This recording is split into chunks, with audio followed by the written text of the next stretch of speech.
I didn't know whether I wanted to be a journalist or a teacher, both equally exciting for me.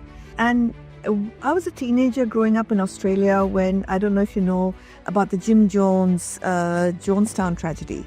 It happened while I was a teenager, and it sort of sparked a very deep question in me as to why. Why would it happen? Deep interests come from a simple question, why? And we usually don't allow kids to ask it often enough. But what was the trigger for yourself to start to revolutionize education? So I have two brothers. My older brother is in that first percentile rank of human intelligence. And my younger brother is the one who keeps failing in school. But, when I listen to my younger brother on the toilet seat. Lina Ashar is an Indian and Australian educationist, entrepreneur, and writer based in Mumbai. She is the chairperson of Kangaroo Kids Education Limited, KKEL, an education chain that runs schools. She is also the founder of Kangaroo Kids International Preschool and Billabong High International School. Lina is also a TEDx speaker. She has received numerous awards for her work. The most notable award she has received is the Lifetime Award for Achievement in Education by Education World in 2014. And he'd be the commentator, in those days we relied on radio most of the time, but he'd be that commentator, and his English was superb. His choice of adjectives and his imagery in setting up, the sense of where we were in our minds while he was on the toilet seat was just so vivid and so remarkable. And that's when I started thinking, maybe all kids are being failed by school because he truly is remarkable. Why does he fail school? How can we bring children back to reading? How can we make reading cool again? There are things that we can do to help kids become fluent readers and speed readers, right? And one of them is...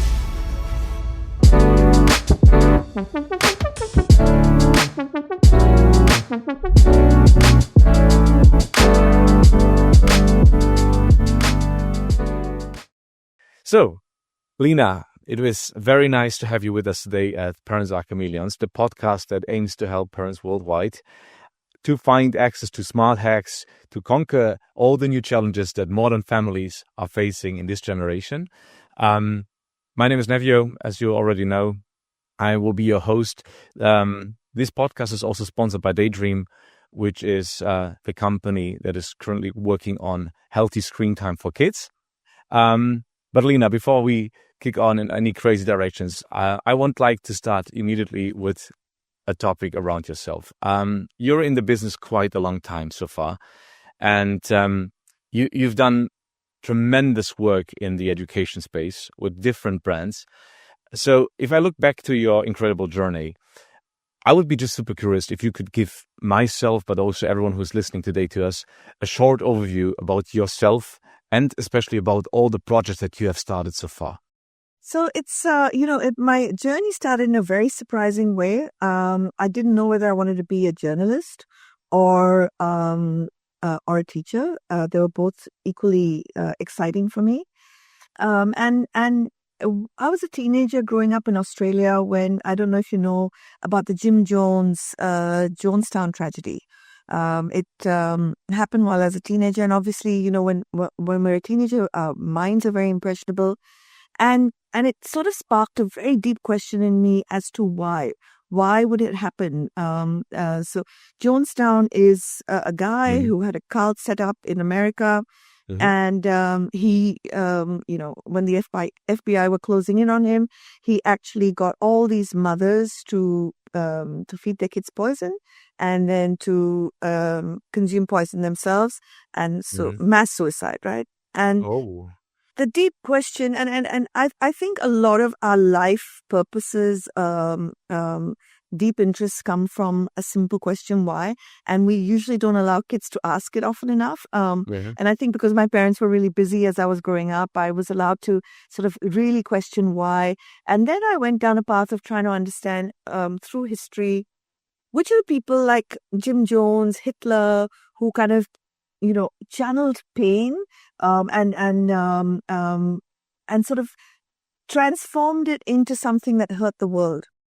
And then I started studying the subconscious mind, and us as children, what could be our unmet childhood needs, and why do some people like Hitler and Jim Jones sort of channel that pain into harm to others and to humanity and the planet? And then why do others with similar adversity find ways to transform their pain into purpose? And I think that was my initial question, why? And then I started reading a whole lot of literature, read about these twin boys, with an alcoholic father, and these journalists always follow these twin kids, right? Because you're kind of saying that your DNA is similar, so is it nature, nurture? And one grew up to be very successful, and one grew up to be an alcoholic. And when they were asked the same question, how did you turn out to be this way? They actually both gave almost identical answers. Look at my father. How could I be any different? So this sort of fascinated me as well as troubled me, that if adversity can be a stepping stone to resilience, can we turn pain into purpose? And can we teach this to kids, in a way that, that helps them, that gets them to understand their emotions, gets them to master themselves and express themselves in healthy ways. Wow. I mean, I haven't expected that this is the root cause of how everything started, but it's mind-blowing. It's a very I never heard about this story, to be frank, but it's very interesting, and I can connect the dot here. And now, but what was the trigger for yourself to start to revolutionize education? So and what was the first step? The first step was when I finished my high school, right? And not with great marks. So I keep telling kids, it's not the grades. It's, are you resilient? Do you persevere? Do you have a deep sense of purpose that can drive you? And I applied for my number one university for teaching and number one university for journalism in Australia. And I got into my number one choice for teaching and my number two choice for university. And that's when I said, I'm going to allow the universe to kind of dictate to me where I need to go. And that was my first turning point towards teaching rather than towards journalism. And of course, I use the skill of writing in multiple ways in the organization that I run. So I get to fulfill that kind of need and desire in me as well. So I think another pivotal moment is watching my younger brother, who I knew was very, very intelligent. So I have two brothers. My older brother is in that first percentile rank of human intelligence. And my younger brother is the one who keeps failing in school.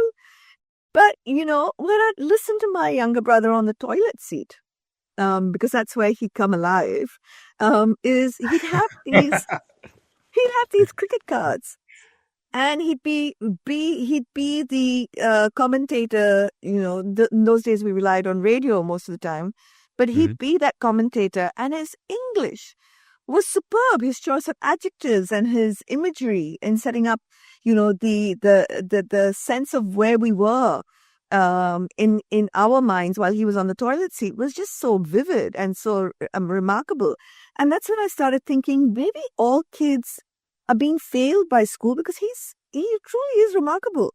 He even understands his math, because he'd be doing addition that the cricketer now hit the 6, and so the score became such and such, and all on the fly. And it's like, he understands English, he understands math, he understands all these things. Why does he fail school? And can I find exciting and engaging ways to kind of bridge that link for kids where, school becomes relatable, school becomes something that their brains understand will have a connection to their life going forward. Because if you look at most of school, our brains disengage because they don't actually understand, how is this going to help me survive or thrive in the world, So that was another pivotal moment. And I think the third was when I was teaching in Australia. I was teaching high school boys, and I was trying to teach them poetry. And I realized that if I do not have really exciting, engaging learning experiences, which starts with a strong emotional hook, because one of the things I read in when I was reading about the science of learning and the science of remembering things is we'll always remember our first kiss. And you're probably too young, but I'll remember, for example, exactly where I was when Princess Diana died. or, where I heard Indira Gandhi's news of her assassination, because these are strong emotional triggers that happen in our Yeah. brain. Mm. And if we can strongly emotionally trigger the brain, then we remember stuff. So that's how I started. I started teaching kids the poetry, and we don't need no education. We don't need no thought control, no dark sarcasm in the classroom. So I started with, Pink Floyd lyrics and song, and then started teaching them metaphor and imagery and everything through that. And I had them eating out of my hands. So it's basically just finding an in for kids, that they can find a link to what you're teaching them to life. That sounds so beautiful, honestly. What I love is that you recognize that we are all not built the same, but all of us have maybe a hidden talent inside, but we need different triggers to get these talents bridged to outside. That's a very beautiful way, really. I love it. As you maybe know, I'm also in the education space, focused on, I call it healthy screen time. We are also trying to find ways, how can we bring children back to reading? How can we make reading cool again? Because we all know that the video market is dominating the entertainment space for kids. And this entire new generation is really just benchmarking video as something like the only great thing, the holy grail of entertainment and learning. While all these old classic methods that we grow up and thousands of years of human history was used to entertain and to educate, which have been books, are getting pushed to sound like a second place role. And we are looking for how can we bring reading back into this system from a similar point of motivation. But now, to your point again, I know that you founded two companies, Kangaroo Kids and Dreamtime Learning. So that was the way. Can you maybe walk us a bit through what is the concept of these two companies? So what was the manifestation of all your efforts and your thoughts in these two companies? So I came to India in 89, and I was teaching in a school, and it was really sad, right? The kind of stress that kids had, the kind of rote memorization they had to do. And, from the neuroscience reading, we kind of understand that when something is of high interest, even though it might be harder to read and engage with, we are excited. Our brains will do that hard work, right? So while it may be hard work, it's less stress for the brain, because there's the sense of engagement. Whereas if we're forced to read something and memorize something and learn something that doesn't have any meaning for us, it's a lot of hard work for our brain, but it's also very high stress for our brain. So the whole thing was, how do we bring stress down? Because we all know stress is a disengager, right? A stressed brain, from an evolutionary perspective, you can't be learning and being chased by a tiger at the same time. Yeah. Right. So you've got to bring the stress levels down in the classroom. And so Kangaroo Kids was based on that genesis, that how can we make learning active? So it was not just Kangaroo Kids, it was also Billabong High. So I went from a primary preschool to a high school system as well. And how do we make learning active, engaging, relatable to the world as much as possible? But if you looked at Kangaroo Kids and Billabong High, it got built on the start of the knowledge economy. Right? We were just transitioning, like we were just getting out of we went through economies. We were cavemen. We went through then agriculture, then we went through industry, and then knowledge, and we were just on the cusp of entering the knowledge economy.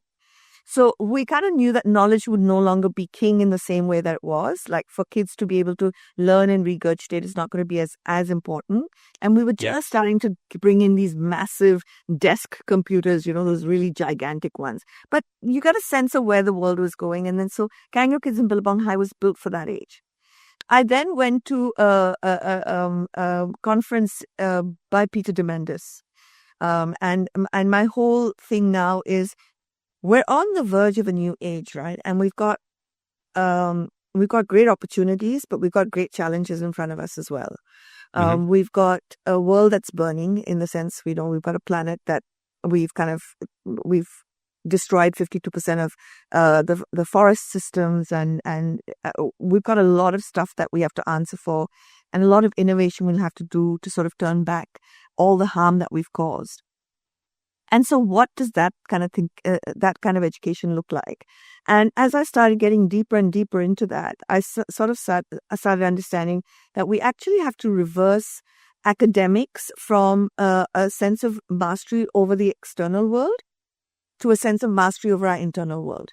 Because, like you mentioned, videos or reading or whatever it is, there's a vast amount of information available to us if we're excited about learning anything. Yeah. So it takes focus, though. It takes discipline, and it takes internal drivers, right? No longer do we have to be ruled from the outside to say that this is how learning should be. It's an internal sense of self. So I wanted to come up with a vision of transforming education from a transactional perspective, like, information in, information out, to a truly transformational sort of process where, kids will engage in the world in more meaningful ways. And however we put it, this digital age has fundamentally shifted the way we consume and interact with information. We can't help that. I mean, I completely empathize and say that, if we read, it's beautiful. But we've got to get kids to learn to read from a sense of them wanting to learn to read. Yeah. And wanting to read. So, I mean, I would ask you, how many of us would follow sports commentary on a radio channel? We'd rather watch it on TV. Yeah. TV is just easier, right? We don't have to work our brains to kind of imagine the sports ground and Exactly. and all of that. So it's just become an easier process. That's what learning through multimedia has done for kids as well. It's sort of just made it perhaps a more easy process. So we're going to have to create a phygital process, which is what we're doing with Dreamtime Learning, is to blend the physical world, the analog world, and the digital world. Fantastic. But can I I tried to make a research based on the website. Can I understand Dreamtime as something like an additional extension to the classical school system, or is it already something like an alternative? It's a school. It's an online school. It's an official school. It's an official school. We also give our curriculum as a licensed product to other schools to use. Uh-huh. So it's a full school. So one of the things is when you use the benefit of and I don't know where you live actually. You asked me where Germany. I live. But sorry? Germany. Okay. So Germany probably doesn't take kids as long to get to school as it does in India. But let me tell you, like, for example, in India, kids can spend 3 hours a day, 4 hours a day on a school bus. Wow. And, in a day and age where stimulation, the external stimulation is just so much, right? The noise, the visual, the smells, it's just so overwhelming. Firstly, kids go to school with that kind of stress. And so much of their hours, the childhood gets spent on a school bus, that much. Then they go to school, and schools really try to pack it in, right? So playtime is cut down, lunchtime is cut down, and it's like hardcore book time. Yeah. And I said, if I use the science of learning and we do it intelligently, we can actually cut down learning time. So we finish our school day, say, for instance, for grade 1 and 2 in 2 hours, 40 minutes. Instead of an 8-hour day that kids would spend in school, 7 or 8. Then on top of it, we cut out travel time. Because they open their laptop and they're at school.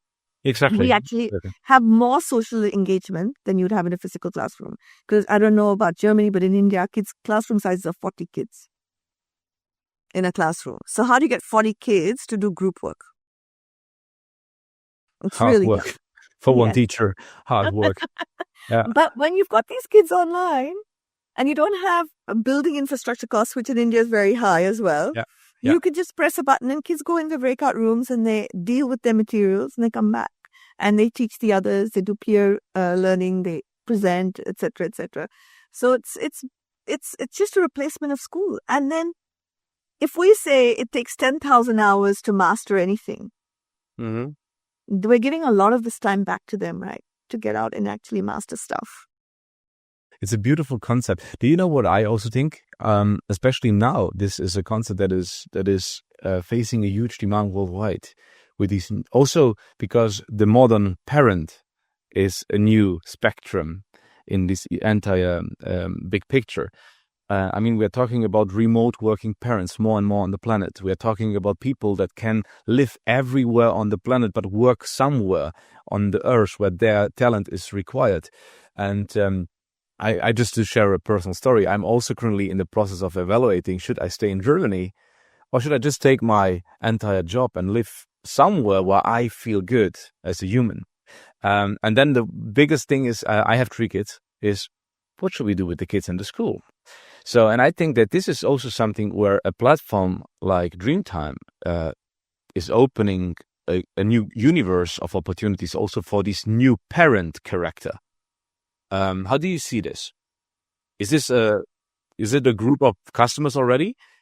Absolutely. So, a lot of the kinds of kids that come to us, one is they're very proficient in, say, a musical instrument or sport, right? So now when we finish learning in half the time, they actually get that time to invest in perfecting, specializing in something. Another group is our traveling parents. Parents who live somewhere in a more scenic rural area, but the schools may not be, ones that they aspire to. Yeah. So that's another type of. Then third is like so many parents, they just want to travel. For work and just for life. Like they want to accumulate experiences, not stuff. Yeah. And for those parents who want to accumulate experiences, again, we're ideal because wherever they go, they just open up the laptop and they start. Right now, we've got two timings, school timings, but we keep on adding on to those so that you can be anywhere in the world and just join our class. That's so fantastic. Tell me, how is it with, because if I think about my school time, it's also a couple of years ago, we had, as you said, these kind of modules where you had to learn heavy book sessions and everything. But I mean, for me, school was also somehow connected to music, to, I don't know, acting, what had we had sports. So how do you incorporate these kind of topics into this kind of digital version of the school? So we have clubs on Saturday. We have online theater clubs, etc., on Saturdays that kids can join. The reason we do it on Saturdays is we want kids who have to learn something every day to be able to go and do that. Right? So Monday to Friday, the school. On Saturdays, we have clubs. But the other thing is that as we go on, what we might find in the world is that these specialized things don't really get done well in school. I don't know about Germany, but like in India, the more kids we have for basketball, the better, the lower the fee is per kid. So we're jamming these kids to do these sports and performing arts activities based on how it works financially for a school. Yeah. Whereas you're probably better in a place to enjoy these experiences outside of school, where you can even kind of step into the level that you're at. So one of the sad things, like take basketball again. If the coach is teaching dribbling, everyone's just dribbling. Yeah. But somebody could be far advanced and not needing to just be dribbling. So then what happens to that kid? And you've usually got 2 balls and 40 kids. So all these things work a lot better if you kids go and do this outside of school. And within school, within our online school, they just come for the heightened academics. If I would, as I said, this is a podcast, so this is also a very nice stage to position your platform and your concept. What would be something like a trigger for a parent now to say, maybe I should consider to research a bit about Dreamtime as a concept for me? So what could be a couple of these scenarios for parents outside that are listening to this to consider watching deeper into your concept? So if kids don't like going to school, that's a trigger. Number one. Okay. If kids are getting bullied at school, and of course then that means they don't like school either, but that's another trigger. It's probably connected with each other, yeah.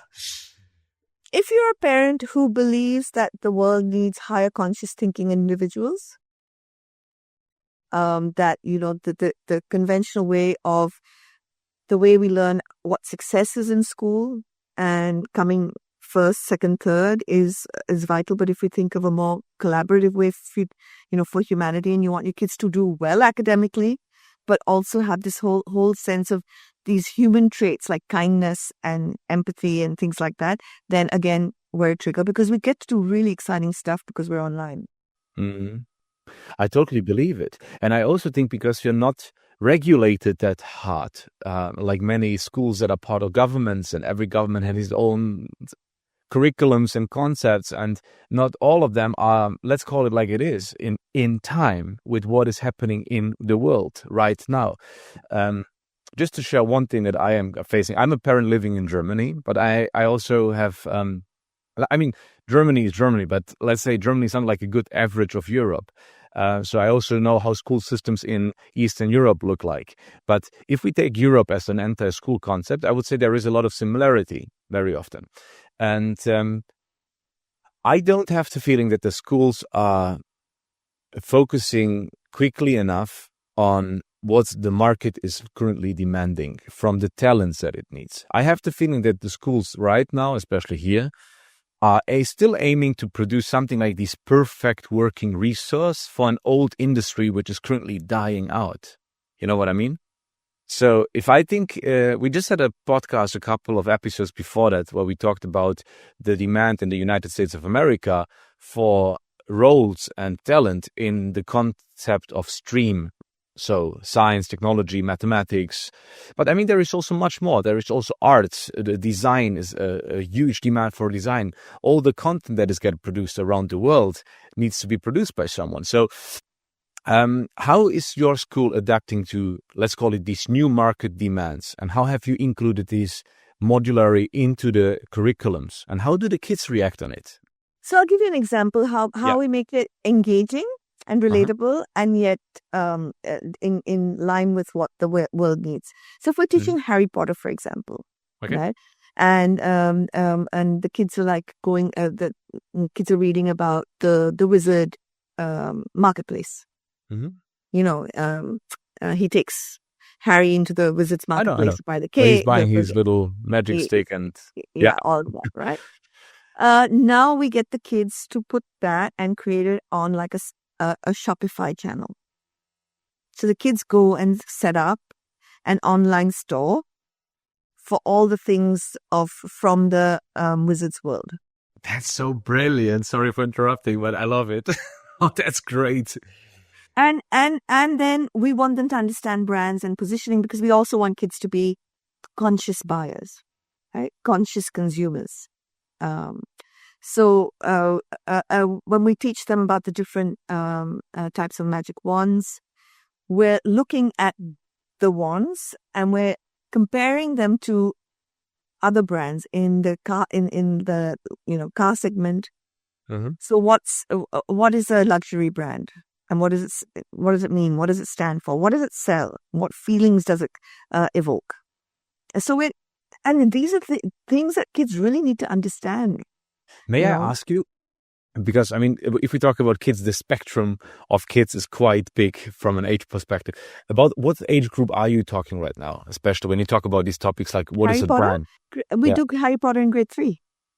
Oh my God, that's brilliant. That's brilliant. Really, I love it. So just, because you were talking about reading earlier, there are things that we can do to help kids become fluent readers and speed readers, right? And one of them is having the text and speech that reads along with the book. Yeah. Because most kids learn to read by imprinting words in their brain, whereas we teach most kids to read phonetically. Right? And if in the world of tomorrow, it's speed reading that's going to be like a great skill, right? Because you'll have ChatGPT or other AI tools to do a lot of stuff for you, but then to scan through everything and pull out the stuff you need and research material, you want kids to be able to speed read. That's why I said we need to blend. It's not either this or this. It's how do you blend the two? I'll just give you another example, for example, how we make it. Because the thing is that we need to enter the world that the kids are in. So, for example, if we're teaching history and we're teaching Indian history and we're teaching Salt March, Gandhiji's Salt March, Mm-hmm.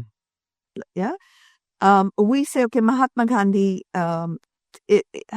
exists today, and he's got Twitter, and he's got or X, and he's got Instagram, and he's got Facebook as his tools to get his message out for people to join the Salt March. Now kids go off and pick different. So some kids will go and so then they start studying what makes Instagram, what makes Facebook. Now when they're doing that and they're presenting Gandhiji's Salt March creating a whole movement via these different social media outlets, what happens is a couple of things. One is they actually need to understand the history and what happened to be able to create the profile, Gandhiji's profile, and his exactly. Yeah, exactly. So you're making the knowledge something like the baseline, which is required to continue further, which is brilliant. It's right? Brilliant. It's not just learn because you need to learn because you can then go next. So if we're saying that the next economy is the creator economy, right? It's your people who can grab attention. Yeah. And so when we're designing our learning sessions, I tell my curiosity and excitement architects who we sit together and design all the sessions, you're not competing with another school. You're competing with Netflix. You're competing with video games. Exactly. You're competing with YouTube. So how do we make it as engaging as all these platforms? Because that's where the shift has to be. Lina, you're speaking out of my soul. This is exactly our marketing messaging at Mellow and Daydreams. I love it. I recognize everything that you say. That's brilliant. And I totally feel with you. That's exactly the right path. We are not competing with institutions. We are competing against corporates that are dominating the kids' minds right now. That's how we need to hardly face facts. And parents need to understand we're in the creator economy, but it's also the age of distraction, right? Because we've got just so much coming at us. Even as adults, we feel overwhelmed. Imagine what happens to kids. Yeah, exactly.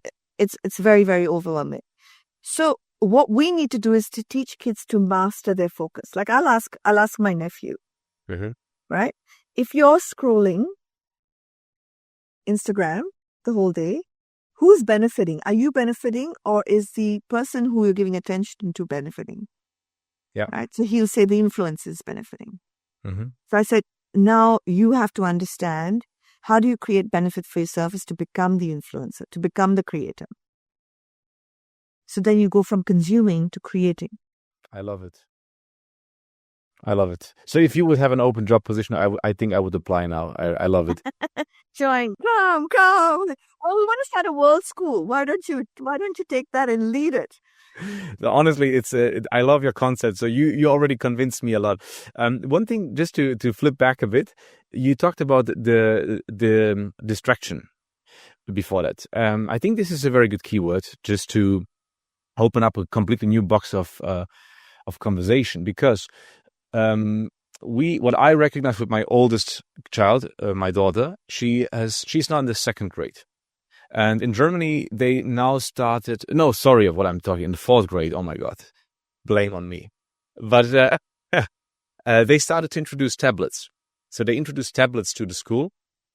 For me, I'm a modern parent. I'm open to digitalization. And I know that we need to start early with educating kids on how to use digital, not to push them away from it, because there is no way around it. So this is the path to go. We just need to educate them, as you said, how to learn focusing in the world of distraction with the digital options that you have.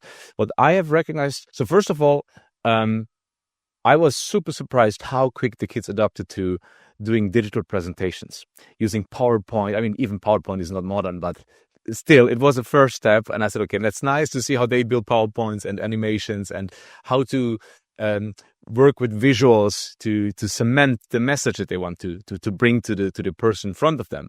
But what I also recognized, which was something like, let's call it the other side of the coin, which was not that shiny, was that the kids very quickly also found a way to use Teams and to move into these chat groups and chat all the day around the clock. They are in these chat groups. Crazy things are happening inside the chat. So a lot of parents in Germany currently are getting crazy because they're not happy with what is happening within these digital communication groups. But also one thing that we recognize is that sometimes we feel that they are very distracted, but also mainly because of the overwhelming options that they have in this digital tablet world now. So how have you faced these things, and have you found smart methods and hacks to avoid them? So there are a few things. One is we have to understand that we've overwhelmed our kids by overmanaging them, overscheduling them, right? So it's like we've taken kids, I don't know, again, I don't know Germany as well, but in India, a kid starts his day like early in the morning, is pushed to school on the school bus, high stress, goes to school, high stress all day. It's because the brain just doesn't understand why it's learning this stuff. You've shortened recess, you've shortened lunchtime, and then the kids come home. They don't come home and get then sent down to play. And then our parents are suddenly scared that this will happen. They'll get kidnapped because parents themselves have got an overwhelming amount of information, right? And they kind of they're steeped in this fear all the time. We've taken away playtime from our kids. Okay. We've taken away unstructured time of just daydreaming and just being from our kids. Oh, yeah. Our kids are overwhelmed. What do adults do when they're overwhelmed? They go to alcohol or something else. Kids don't have access to those things, so they're going to digital because it allows you to numb yourself just like alcohol allows you to numb yourself. So the problem is in the root. This is just a symptom. So is there a way for us to bring nature back to kids? Because again, nature helps us regulate, right? Yeah. And wouldn't I rather teach kids because let's understand, humans are born to survive. We're born to thrive in the world. You want to survive, and anything your brain learns that'll help it survive will, so if you're a caveman, you'd learn how to rub those two sticks and create a fire. Right? But today, I'm not going to give you two sticks and ask you to rub and make a fire. You're going to say, but why don't I just use a lighter? Yeah, exactly. But that's where we are with education, right? That we're saying education has to be back here when we've all moved ahead. Kids don't see the relevance here. Their brains understand the hypocrisy of it. Yeah. So what are the hacks? And let's understand that kids watch us. They learn from us. If I, as a mom, am on my phone the whole time, and then I tell my kid, but you cannot be. Right? So I think the best hack is to lead by example. It's the same. I don't know about, again, in India, it's the same parent who says, I'm worried about this whole screen time. And then you go to a restaurant with the same parent and the screen is being used as a babysitter through the entire meal. So your message is we need to lead by example as parents first. We need to lead by example. And this, you have times in which we say, okay, we all don't keep our phones with us in the room at bedtime. So it's a family rule, not a rule for the kids. We all don't have our phones at dinner time. And then we teach kids what it does. Like in our curriculum, we teach kids that if this is your brain likes to be here. It doesn't like to be overexcited. It doesn't like to be underexcited and anxious. It likes to be here. But if you give it this, it'll look for this and vice versa. That's why we get it. That's how addiction happens. So we tell kids, if you're here and you're constantly playing digital games and you're constantly releasing dopamine at levels that are not sustainable by your brain will get all that dopamine hit. But then it doesn't know how to come to a state of homeostasis like this. It goes like this before it can come here. Yeah. It's like a pendulum effect until it gets back into balance. Yeah. So, time. For example, like when my brother was really young, he kept goading my dad. I want to drink beer. I want to drink beer. I want to drink beer. My dad said, you really want to drink beer? And he was only 10 years old. Parents usually won't do this. But he put like 2 bottles of beer in front of him and said, how many bottles do you want to drink? He said, 2 bottles, big bottles, right? 2 bottles of beer in front of him. Said, okay, you're not getting up till you finish those. What happens? He never asked for it again. He Okay. is he's hardly a drinker in his adult age. If I give you just like a pile and I say, now you have to eat all this chocolate right now. Or you have to watch watch Netflix for 24/7 for 7 days. Mm-hmm. Your brain's gonna get, oh, there's no enjoyment in this. There's no joy. We have to start teaching kids from a brain perspective, from a behavioral perspective, why they need to get on our bus. We want wellness for them. We mean the best. I've written a book called Teen Guru. Drama Teen. And the book Drama Teen is, for everything I write, the same concept from a child's perspective and the adult perspective. So in the teenage brain, for example, I tell the parents that the kids are going through this intense period of where they want to find independence. Because from an evolutionary perspective, that's what they're born to do. Mm-hmm. It's just that we keep our kids longer than we used to when we were cavemen. But from a teen's perspective, I tell them that your brain is like a orchestra that's gone wrong. It's lost the CEO. The conductor of the orchestra is gone. So there's noise everywhere. And because the CEO has shut down, your wanting to take risk has heightened.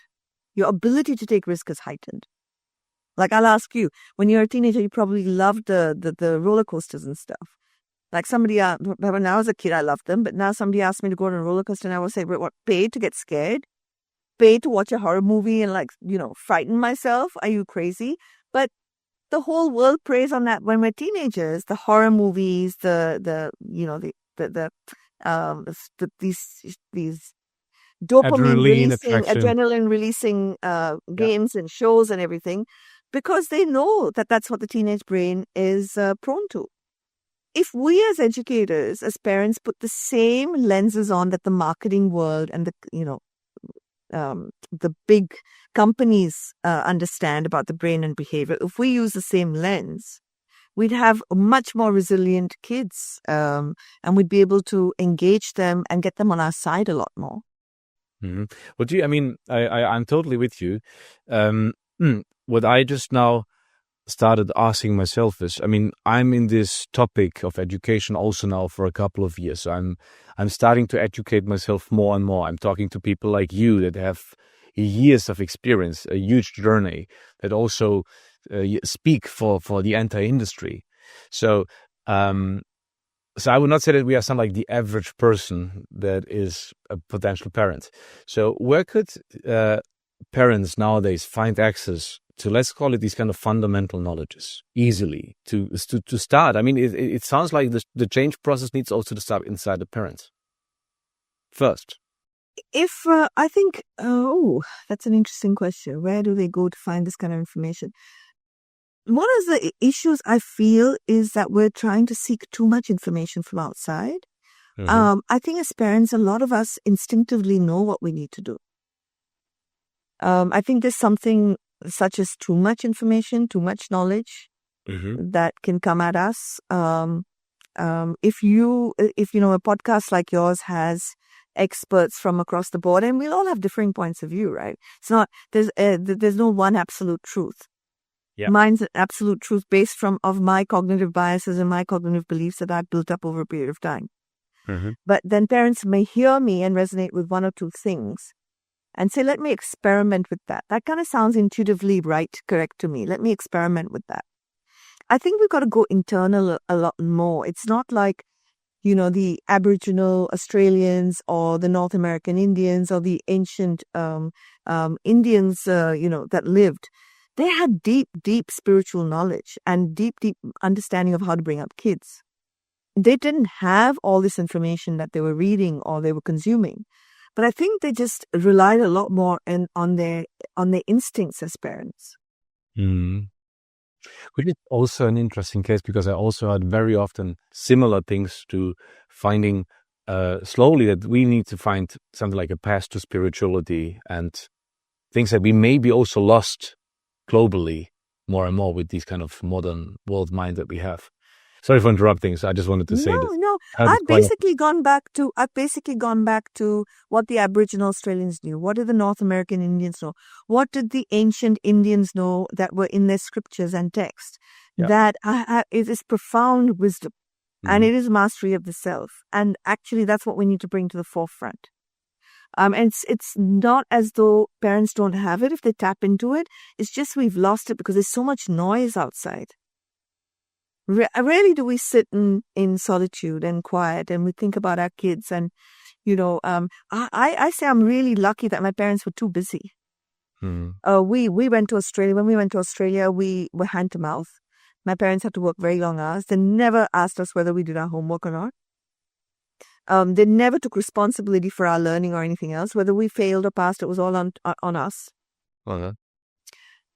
I think we learned a lot more resilience and responsibility and accountability because of that.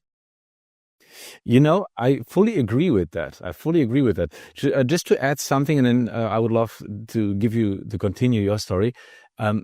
One thing that we just noticed this statistically is I grew up in a similar scenario. So my parents came as refugees to Germany from Croatia during the war. We had this huge war here in Europe back then.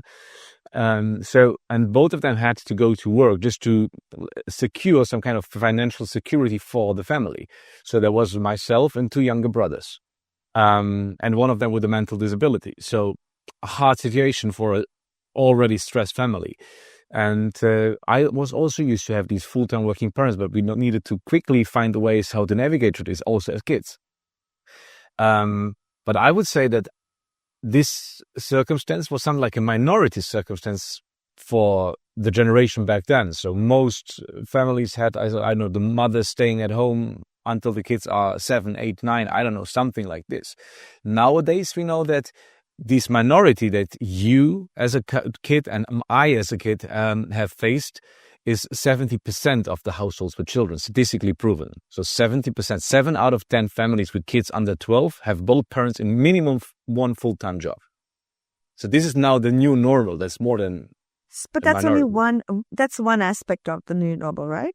Yeah. Not only did you have both parents working, mm-hmm. but you had circumstances that forced you to build your muscles of resilience. Mm-hmm. Very often in today's day, with enhanced access to good stuff, these two working parents are overcompensating their kids in other ways. And they're bubble wrapping their kids in other ways and not allowing them to build the muscles of resilience. Mm-hmm. So exactly. In India, most families that send their kids to school have a driver and then have maids. Yeah. And then kids are growing up actually building fewer muscles of resilience, even though you got both parents working. But I mean, now let's isolate this. If you don't have the driver, maybe also because of financial situations, you don't have the driver, you don't have the nanny or someone who is taking them from school and then sitting all the day with them, checking homeworks, preparing meals. How would they build the resilience normally if these people would not be there, if they're not wrapped, as you said? Because what I am thinking, what do parents that don't have these options, what do they do? And I have the feeling that nowadays, very often, they just use screens to compensate the time. That is correct. It's the easiest babysitter in the world. Yeah. It's the cheapest babysitter in the world. Exactly. And it's not like all the big companies don't realize that. And then they get our kids hooked to it because it is the easiest babysitter in the world. With a very big side effect. With a very big side effect. Talking about side effects, maybe this is also a good segue into another topic. Artificial intelligence. I know that you also talk a lot about it, especially in the context of education. And I mean, every industry is talking about, is AI the future of? And exactly the same thing is something that we can also drop here. Is AI the future of education? Is this the future teacher? How do you see AI in the ecosystem of education? So I see it as exciting. Let's take anything, right? I'll say if you take nuclear energy and AI. Mhm. Can be used for good or bad. AI can as well.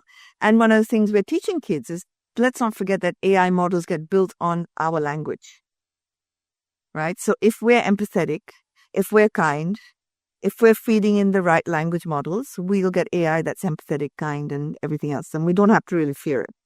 Mhm. But it allows us great things in the educational world. It allows us to personalize education. For example, I can take one assessment and I can automatically build that for the level that the kids are at, or just one stretch. Because very often you take a kid from here and you stretch him up to here and he's broken. But you take a kid here and you stretch him up to here, you stretch him up to here, you stretch him up to here, then he's learning and he's engaged, and it's just the right amount of challenge. And we don't want to break kids, right? AI allows me to do that. Yeah. Yeah, AI allows me. So in a country in the context of India, where everything had to be between objective and subjective answers, everything had to be an objective answer. Because if I'm a teacher with 40 kids in my classroom and like 7 periods a day, that's a lot of work I have to correct. So it was much easier for me to do multiple choice questions or objective answers than subjective ones that will actually help me understand what the kids know. But it was impossible for me to correct. Now I've got AI as a tool that can help me do that. So for me, I believe AI is really exciting to use. But let's not forget, we still need humans for the empathy, for the connection. Exactly. So I don't see, we know the statistics around the MOOC courses, right? They failed. They failed because they didn't have a human element in them. So you'll still, if you like me as a teacher, you'll still do better for me than if you don't like me as a teacher. And we still need those really humane, loving, nurturing teachers to help us on the journey. But their roles change. The role becomes, we call our teachers cheerleaders. We don't call them teachers. I saw it and I like it. I like the idea. It's very because cool. I said, your job is not to catch your kids out, and like the teachers become such a authoritarian word. You're here to cheer kids on, like to make sure that you help them succeed, that you get them across the finishing line. And that's your job. Like it's to cheer them on, because you don't need to do the same things that you used to do. Sometimes, I mean, maybe this is maybe this comparison sounds crazy, but I very often think that we have to think about these young individuals like already from Mother Nature perfectly engineered engines. And if we give them the right tools, the right equipment, everything, our main goal is just to fool them with energy. And this energy, and this is exactly what you said, the cheerleaders, we need to energize them to do something and to understand the why. And then the engine will do the rest, and let every engine find its own path, how it will solve the challenge, how it will solve the task that was now asked to be solved. So I'm a very big fan already of your entire platform and the concept. So that's written in stone, I would say. So we want to build an international school. So please do take it on. Yeah, a world school. Exactly. And when it comes to education, again, and also all these new methods and digital AI, all these crazy things. Your journey started 8 years, 10 years ago? It's a long journey already, right? No, you mistake me. My journey started over 35 years ago. I started in 1993. With the platform concept already? No. This journey is only about a year and a half. Oh, okay, brilliant. That was a very quick one. But what I wanted to come on is when someone is challenging the system, and you explained it quite similar in the beginning, and the word and the image that I had in my mind was you've been something like a guerrilla in that context. So I can imagine, because I'm facing similar situations, that there was also a lot of pushback. Because you're challenging a system, something that was working so long. So how have you faced all these pushbacks, and how have you navigated through them? What was your experience here? From government, from parents? I mean, there must be so many people that have been pessimistic around it. You find your way around, not through. Yeah. Always go around, you don't go through. So you say, Yeah. I want to buck the system, but I want to do it in a way that, takes people along with me. So with Kangaroo Kids, I only started with 10 kids, right? Within a year, I had 150 kids. By what? Was it word of mouth? Word of mouth. Wow. There was no digital marketing in those days. It was purely word of mouth. Even today, I would have a hat, I would say respect. And put off my hat for you. And when I sold it, I had 187 schools. Fantastic. Congratulations, really. You build a brand, I think, through trust. So firstly, I have to have deep faith and belief in what I'm doing, right? This is not a financial journey for me. And I think parents feel that, right? It's not a financial journey. I think investors, you would be amazed that people who've invested in Dreamtime Learning are all my old franchisees of Kangaroo Kids, who said, but you've left the system, but we still want to be with you. So I said, well, I'm giving you an opportunity to invest at the same value I'm investing, and let's start this journey together. So you build that credibility, trust, and because you've done it, also, I think I'm lucky because I've got a legacy of having done it once before. So what took me, maybe a while to build in terms of credibility is a lot easier because I've got that legacy already. In India, people know me for being a positive disruptor of education. Yeah, so it's easier this time around, but yeah, you just keep building the narrative, right? You have to keep building the story. So you said to me, you've seen some of my content. Yeah. And that's me giving the story in drips for parents to start understanding why we need this. We're at a cusp in time with climate, with climate change. We all know it's there. We can be ostriches and bury our heads in the sand, or push the problem under the carpet, but it's really there. And if we don't challenge these big corporations, and I use all of this so I use this in the storytelling, right? So if you say, have you seen Deep Waters? Not sure. The story of Teflon? No. Oh yes, Right. I have. This was a very good movie. Yes, I have. Very good movie. Yeah. So if you start, and then these are real stories, right? And kids will understand that better from a story than if you give them like the historical version to read, because they can feel the emotions of the characters and what they're going through. And then they notice that there's one whistleblower, that's one person who's going to stand up to create that change. And then they decide that they want to be like that person and That's great. go against these big corporations. And because if we don't have enough whistleblowers, if we don't have enough people who are willing to challenge the system, then where will we be? I really don't know. Like 5 years from now, I really don't know where we'll be. As an entrepreneur myself in the edtech space, I have to say there have been so many valuable informations that you said that I would also definitely take for myself, and there is so much going on in my head already.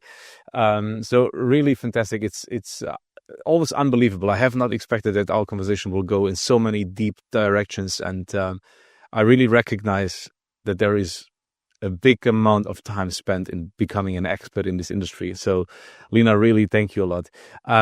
If I take a look on the time, I would not like to overstretch it also for you, but I would have one last question, and I think this one is something that will resonate quite well with you.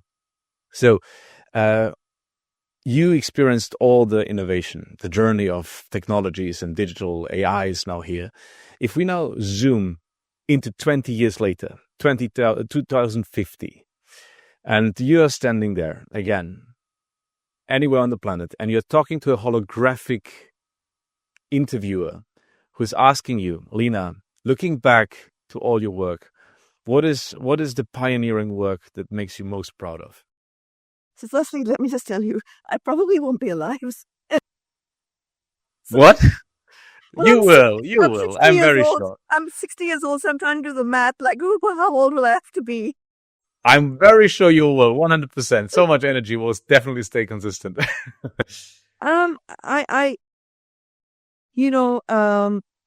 There's the story of the 100th monkey effect. Okay. I don't know if you know it. So, No. and we don't take it as a scientific, but as a story. But it is a story that on this island in Japan, the scientists dropped these yams covered in dirt to see how the monkeys would react. And they bit it and they didn't like it. And then one monkey learned to wash it in salt water. And then the dirt came off and it became quite a tasty thing to eat. And very soon, by observation, the other monkey started doing the same thing.